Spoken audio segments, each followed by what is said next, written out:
patdaleontelly.com. What are you hoping to get out of this day with Chrigel? I want him to find something about my flying that I've not found for myself, because I analyse a lot, but I'm always looking for that extra thing. Technical advice, he's technically one of the best pilots in the world, so I'm very open to that as well.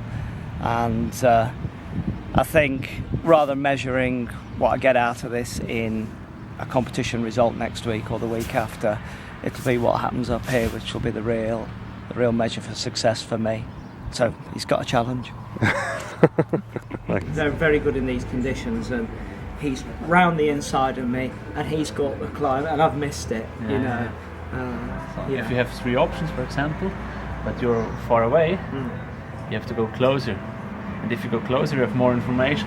Yeah. With this information, finally you can make easier decisions. Yes. Field? You just had your morning briefing with Chrigel. How did that go? Yeah, it's very good, very positive. I really liked his questioning. It wasn't him telling me what I should do. It was very much about my strengths and weaknesses, and he picked into those with some detail, and but fed in technical advice as well, so I've got some ideas to think on. He talked about visualising thermals and the planning side of things, and so it left me feeling I'm going to come up with some new ideas from today, but it's also just applying the things I know better. Cool, here he is, right. We have the hang glider bus. Okay. The one behind the white hotel. It's like a pyramid. Yeah. Then to come back and fly over to this restaurant, to Topland over there. Pat, we're now here on launch. Yeah. And what's the plan for the day? Right, so we've got a short racing task.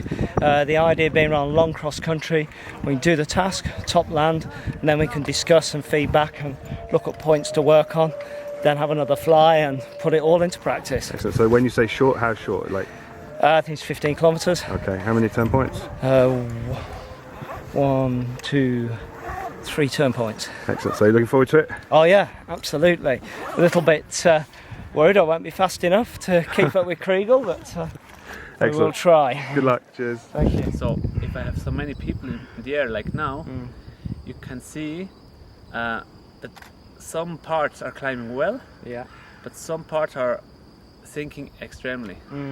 So it looks like a really unstable day where thermals are small and aggressive. Okay, yeah. So I prepare for a very hard day. Yeah. It means very much shaking and maybe also, if the day comes stronger, collapsing. Yeah.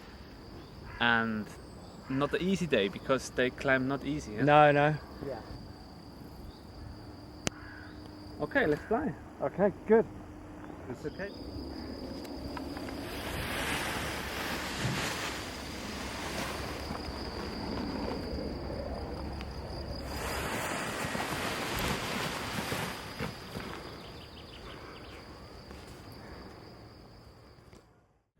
So we had a wee short flight. How was it? Yeah, it was very interesting. It's amazing what you can learn from a short flight. We had a bad cycle, and everybody's down in the landing field now. But what impressed me was the amount of options that Chrigel covered in his searching, and we had a long push along the valley trying to reach some sunshine, and Chrigel was flying that pretty fast. I was soaring along the trees more or less at trim, and Chrigel by the end of the glide was 200 metres in front of me and higher, because we had a headwind, and not a strong headwind, but it was enough to make the difference. So had the climber been there, he arrived higher and sooner. Yeah. So even though I didn't even feel we'd started the cross-country flight, I'd already learned something. Yeah. How was it landing? Did you hit the spot? Me or him? You, did you hit the spot? I wasn't aiming for it. What about him? Did he hit the spot? No, missed it by miles. How was the flight there? Now, the flight wasn't too bad, but the conditions was bad. Yeah. Or a bit bad luck with the cloud. There was some high clouds came in and make shadows, so it was not Not the best. not the best for climbing. Did you hit the spot when you came into land? Yeah, but lucky enough. It's not efficient to risk too much in the beginning, because you can't stay, or it's very difficult to stay 40k in front. Yeah. It's more efficient to risk to the end. Yeah. But when it's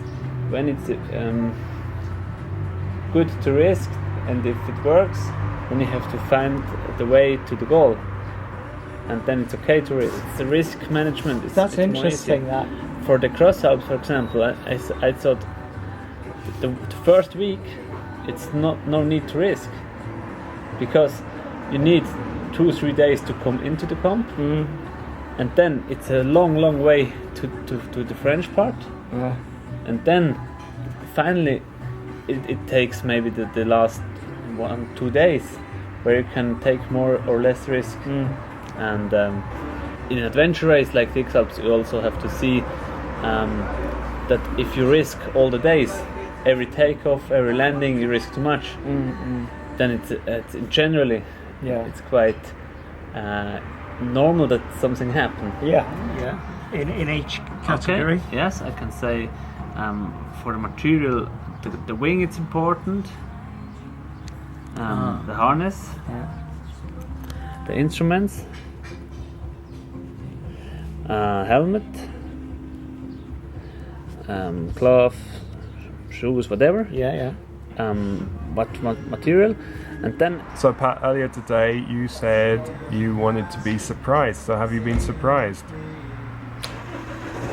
I have been surprised, because there's not really new ideas, but it's the important priorities really, and I needed that fresh outlook, and I think I mentioned earlier about my mind feeling freer now to work on this.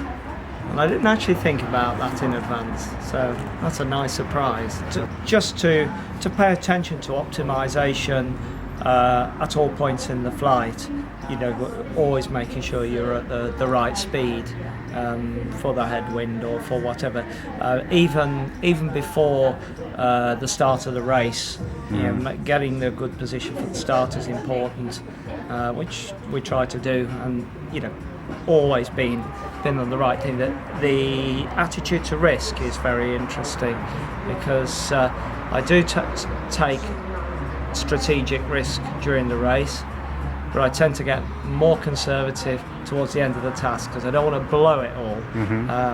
But actually, as Chrigel explained, there's not much gain to be had with taking these risks early in the race, but it's good to try it at the end, because that's where you can get the good benefit. Excellent.